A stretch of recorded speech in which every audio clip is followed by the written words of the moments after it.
The Gospel of John, the Faith Translation, verses 1 through 18. In the beginning, Alpha and Omega already was, eternally, the Word, for he is the beginning of all things, the first and the last, and the Word was always with God, and the Word was, and will forever be, God, the source of all things which do appear. The same Word that was there in the beginning with God. All things have come into being by him, and without him has there not even been one thing that has come into being that was not created by him. In him is the only source of an incorruptible life, and the life, that manifested in immortal flesh, is the Word of life, the light for all mankind. And the light of his life shined in the darkness, and the death and darkness in the world could not overcome it. There was a man named John who was sent by God as one crying out in the wilderness. The same John was sent as a witness to testify of the light, telling men of the one who would come after him, so that they all might believe in him. He was not the light, but was sent as a witness that he might testify of that light that would come in flesh, that this was the true light, the Word of life that was from the beginning, that has come from God,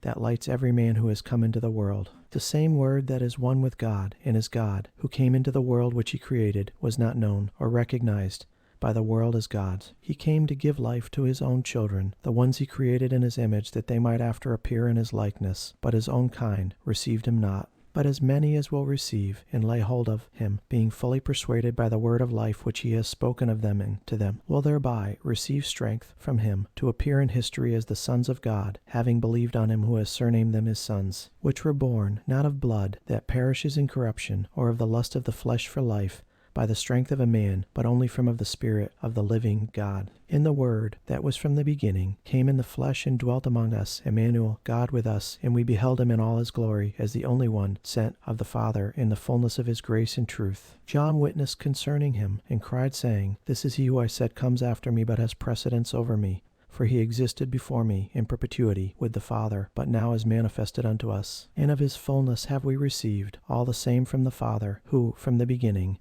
has only ever given us grace upon grace. For the law was delivered by Moses from God through the hands of angels, but the Spirit contained in the law came by Jesus Christ, the Word made flesh, revealing that it was always filled with grace and truth. No man has seen God as Father at any time, the only begotten Son, who is and has always been in the bosom of the Father from all eternity, the express image of the Father made flesh. He is the one who has declared him, so that we may know him as Father.